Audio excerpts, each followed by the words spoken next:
Snow White and Rose Red.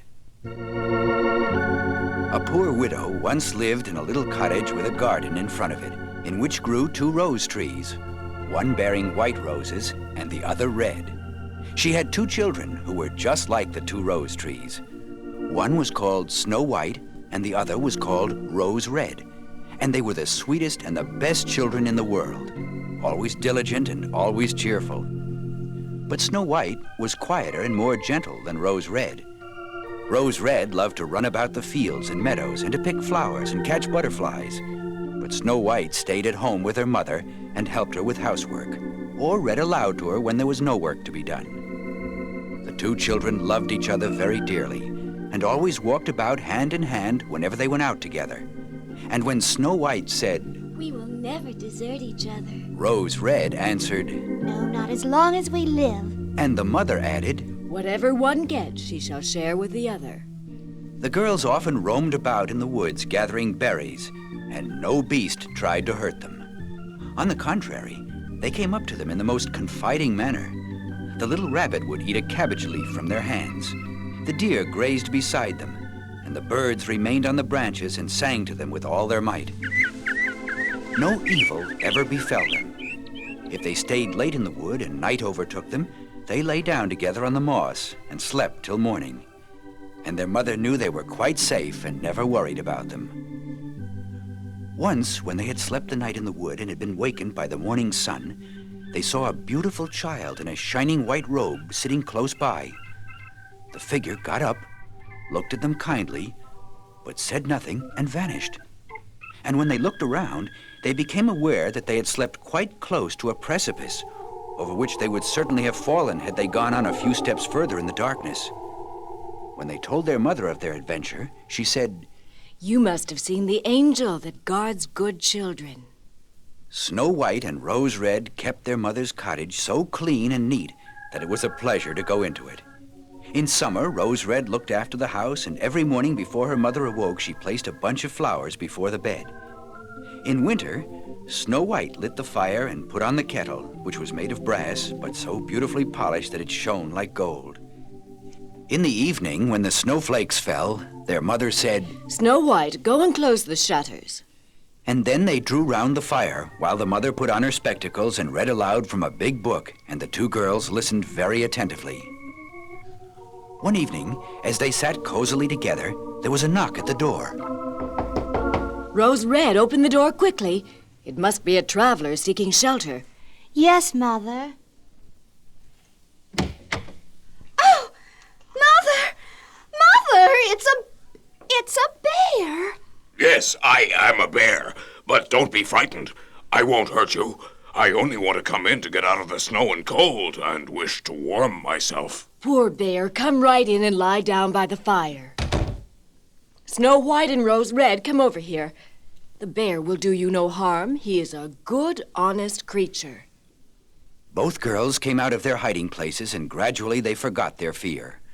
The bear asked the children to brush the snow out of his fur, and they fetched a brush and scrubbed him until he was dry.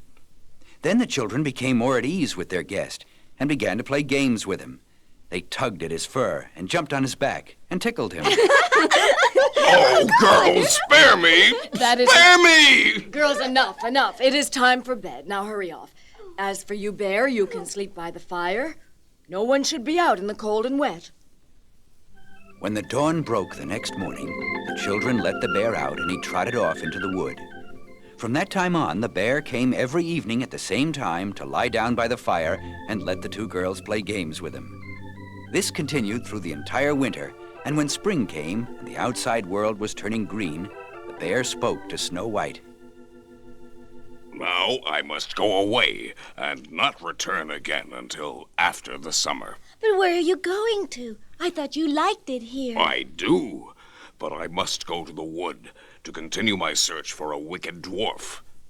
In winter, when the earth is frozen hard, the dwarfs have to remain underground, for they can't work their way through and spy about and steal what they can.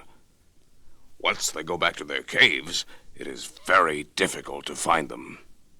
And I must find Corbo the dwarf. "Who?" Oh, never mind. But here is something I would like you to have. "What?" it's a little bone whistle with a string. Yes, tie it around your wrist. It's not an ordinary whistle. Blow it. Wait, it doesn't make a sound. Not to human ears, but to a bear, it's a sharp and clear signal. And if you're ever in danger, Snow White, please use it and I will come. Goodbye, Bear. Goodbye. A short time after this, the mother sent the two sisters into the forest to gather some dry wood for their fire.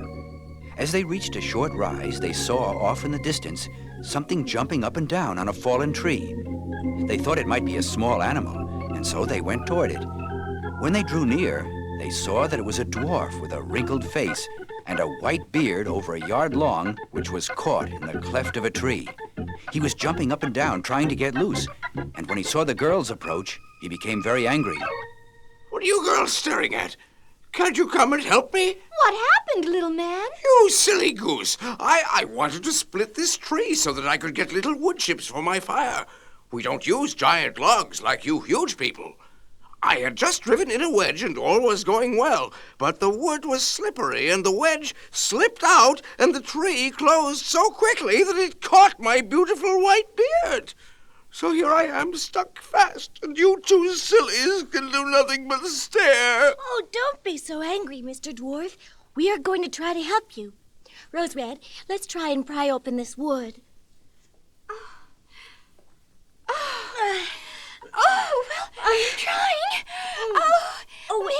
We can't get the beard out. We'll have to go and call somebody. Don't call anybody. You are already too many. Can't you think of anything else? Don't be so impatient. Oh, I just remembered that I have a little scissors in my pocket. That will do the job. Be careful. Don't cut off too much of my lovely beard. Now you are free, Dwarf. Ah! Now let me take my bag of gold, which I left here, and I will be off. My beard! They cut my beard! The dwarf soon disappeared, and the girls went on with their work. A few weeks later, Snow White and Rose Red were off to the lake to do some fishing. As they approached the water, they saw something that looked like a giant grasshopper that was springing toward the water. They ran forward and recognized their old friend, the dwarf. Dwarf, where are you going to? You are surely not going to jump into the water. You silly girl! Don't you see that a fish has caught my beard and won't let go? It happened while I was dozing by the side of the lake, and my beard trailed into the water. The dwarf was clinging with all his might to every blade of grass, but it didn't help him much, and he was in great danger of being pulled into the water. The girls held him firmly, but they could not loosen the fish's grip on the beard. Nothing remained but to produce the scissors and again cut the beard, sacrificing the smallest portion possible.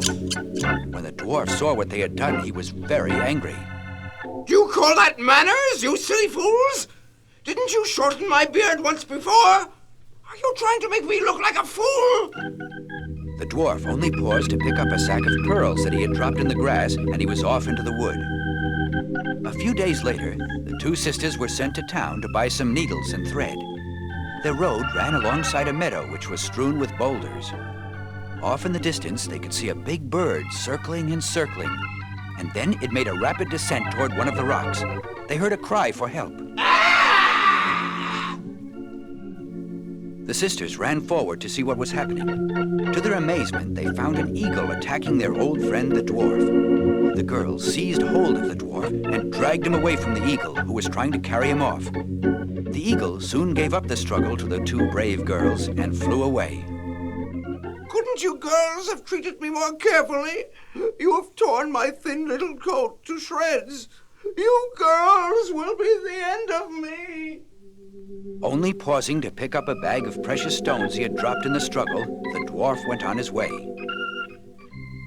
The girls were used to the dwarf's ingratitude, and so they went to town and did their business.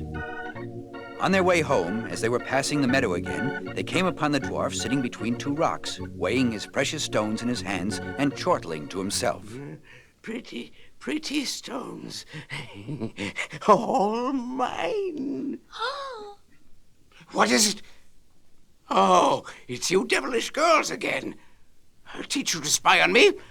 Let me get my hands on you.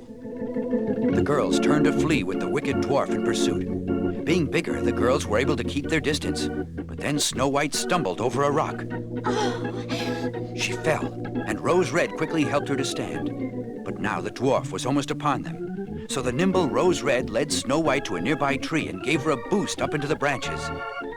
She herself quickly followed her sister up into the tree and broke off a young branch to ward off the dwarf who was vainly trying to climb the tree. You can't stay up there forever, and I'll be waiting for you when you come down. Oh, what shall we do? If I hadn't stumbled, we would have gotten away. What hurts you, Snow White? My wrist. I must have sprained it when I fell. Oh, let me see it. What is this tied to your wrist? It's a bone whistle that the bear gave to me before he left. Let's use it. Maybe somebody will hear it and come for us. Oh, it doesn't really work. No sound comes from it. Here, you try. All right. You're right. Nothing comes out. What shall we do? A bear! Where did you come from? No, don't take me! I'll give you my treasure. Here are some of my precious stones, and there are many more in my cave. Take those girls in the tree. They are the wicked ones. But the bear paid no attention to his words and kept advancing towards the dwarf. The dwarf turned to run, but in his haste, he ran directly into one of the boulders and was knocked unconscious. The bear stooped over the dwarf, put his paw under his neck, and pulled off a magic amulet which hung there. Instantly, the bear's furry hide fell off, and there stood a handsome prince in royal robes. The prince turned to the tree where Snow White and Rose Red stared in astonishment. Have no fear, Snow White and Rose Red. You may come down now. Let me help you. Oh, thank But you. who are Thank you? I am a prince of the neighboring kingdom, and this evil dwarf, through the magic in this amulet, was able to transform me into a wild bear forced to live in the forests. But now that I have the amulet, his power is broken, and I shall put him where he will do no harm. As for you girls, I shall be eternally grateful for the kindness that you and your mother showed to me. Please move to my kingdom, which I share with my brother. The prince arranged for the girls and their mother to move to a new home in his kingdom.